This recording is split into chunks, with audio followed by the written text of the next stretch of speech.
fam, that's what they call me. I promise that you'll never be late.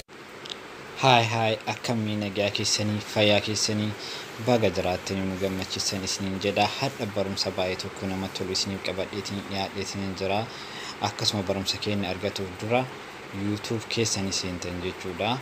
Haala kana YouTube keessa seentanii Ashim tube oro jettanii yoo barreessan haala kanaan isinii ba'a. Akkasuma deemtaniitiin bakka na subscribe san ni tuttanii jechuudha. Bakka subscribe kana ni tuttanii haala kanaan subscribe gootanii akkasuma mallattoo notification kana ni tuttanii all irratti ol deebistan jechuudha. Haala kanaan barumsi ani isiniif gadhiisu hundi isiniif dhufaa jechuudha. Wantoota baay'ee babbareedaa tokko qabadhee isiniif dhiyaadha. Akkasuma Facebook maal akka ta'e wanta baay'ee isiniif qabadheetiin dhiyaadha. Waan baay'ee tokko jaalattu isiniin jedha. Akkasuma dammoo viidiyoo kanneen hunda as keessaa argattu haala kanaan seentanii ilaaltanii ammaaf gara barumsaa seenaa barumsa keenya na hordofaa isiniin jedha.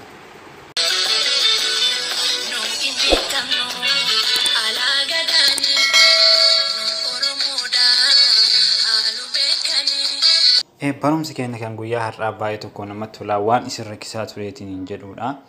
Inna Facebook keenya fakkeenyaaf friendii 5,000 ol yoo dabreetiin jedhe 5,000 ol isinii fudhatu dide jechuudha. Warri friendii 5,000 isin jala kutee jechuudha.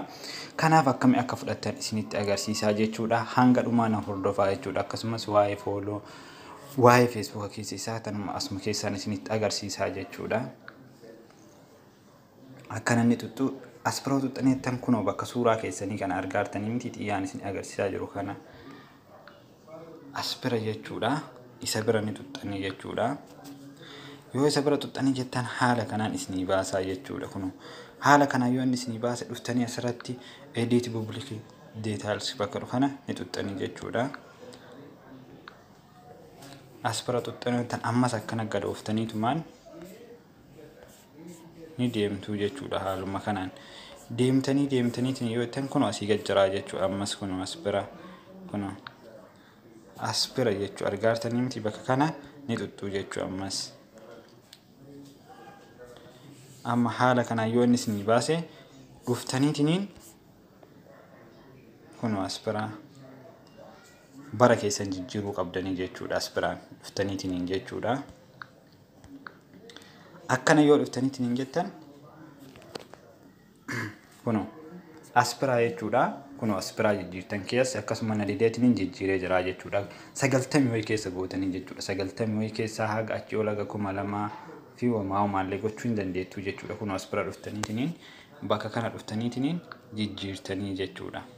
Akkasuma jechuudha asumaan isinitti agarsiisaa bara keessanii fi guyyaa dhaloota keessanii dhokfachuu barbaadan kuno aspira jechuudha.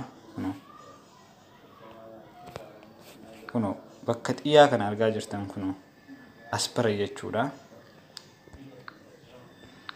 Kuno birthday achi biraan dhuftanii akkasuma dammoo bara dhaloota keessanii illee aspiraan dhosuu dandeettu jechuudha. Mee fakkeenyaa fi waliin haa ilaallu. Fakkeenyaaf birthday kuno dhuftaniitiin maal gootu only mii keetu kana deebisanii jechuudha. Nama only mii godhadhee jira birthday ana bicha argaa jechuudha.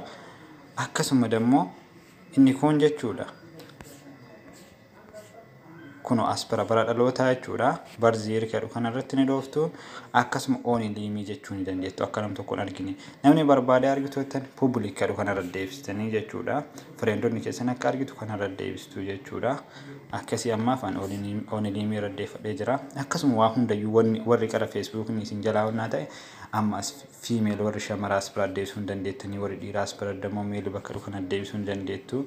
Lamaan yoo kadhu dammoo asii gad jira jechuudha. Namni akkasii jira illee hin jenne asii kuno waa baay'eetu jira jechuudha. Kanneen keessa jechuudha.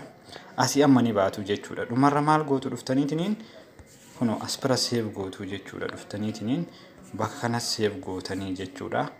Haala kanaan achi booda ni baatan as keessa. Hammas hin xumuramne jechuudha.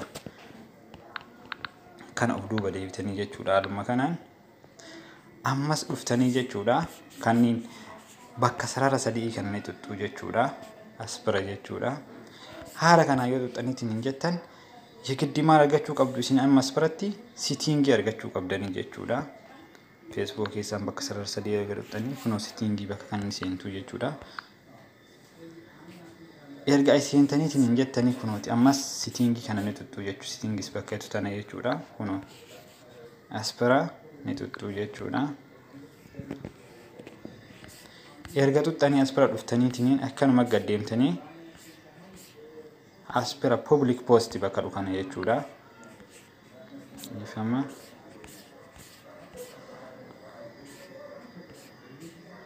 kuno aspira tuttanii jechuudha. Public post bakka jedhu kana ni tuttu jechuudha. Akkanatti kana hunda isaatiyyuu jechuudha. Kuno argaa jirtanii kana guutuu isaa kuno public irra deebistanii jechuudha. Ka friendira osoo hin taane kuno iddoo kana hundayyuu aspira kanneen public jettan ka gadaanu kanallee aspiratti illee public jettan jechuudha. Aspiratti hunda isaaniiyyuu akkas jettanii jechuudha.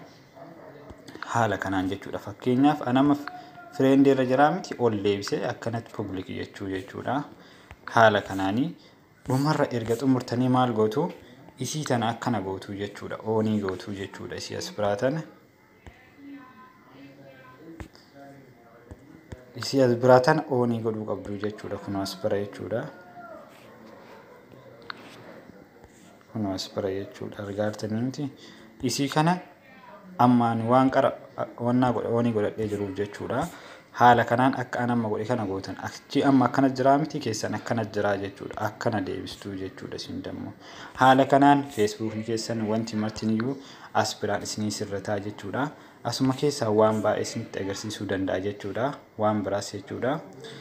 Yeroo biraa aappii biraatiin illee walitti deebinee akkasuma dammoo barumsa biraa baay'ee tokko qabadhe isin dhiyaadha. As keessa kanneen hunda aspira setting kana keessa wanta kanneen hunda as keessa waa baay'eetu jira. Kana giseetti aanu isinitti agarsiisa. Ammaaf nagaranaaf turaa. Subscribe, share, like gochuu hin dagatinaa hordoftootti.